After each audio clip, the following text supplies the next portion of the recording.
नमस्कार, मी पोलीस निरीक्षक नागनाथ तायलाने, पोलीस ठाणे लोहा।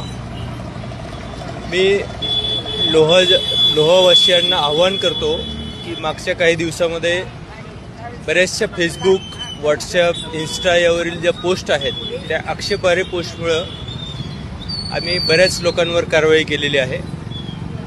त्यामुळं यापुढे सर्वांना आवाहन करतो की आपण कुठल्याही आक्षेपार्ह किंवा वैयक्तिक टीका करणाऱ्या ज्या पोस्ट आहेत त्या कोणीही टाकू नये।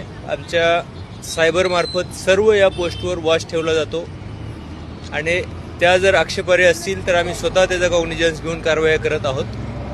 आत्तापर्यंत आम्ही 7 लोकांवर अशा आक्षेपार्ह पोस्टमुळे कारवाई केलेली आहे आणि यापुढे सुद्धा आमचा सतत त्यावर वॉच राहील। त्यामुळे अशा आक्षेपार्ह पोस्ट कोणीही टाकू नयेत आणि त्यामुळे लॉ अँड ऑर्डरचा इश्यू निर्माण होतो किंवा आपसात वाद घातला जातो।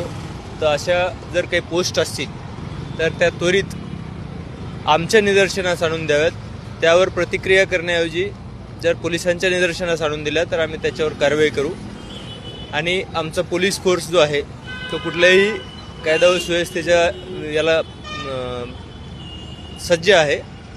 कुठलीही परिस्थिती निर्माण झाली तर आम्ही त्याला सज्ज आहोत, परंतु विनाकारण गुन्हे दाखल होतील या दृष्टीने आम्ही सर्व जनतेला आवाहन करतो की कुठल्याही आक्षेपार्ह पोस्ट आपण टाकू नयेत, फॉरवर्ड करू नयेत किंवा त्याला प्रतिक्रिया देऊ नये। मोर्चा झाल्यानंतर सायंकाळी दुपारच्या वेळी 2 गटात राडा झाल्याचं पाहायला मिळालं, तर त्यांना काय आवाहन करणार? तेच आवाहन करतोय की ते सुद्धा वाद जो झाला तो या आक्षेपार्ह पोस्टमुळेच झालेला आहे।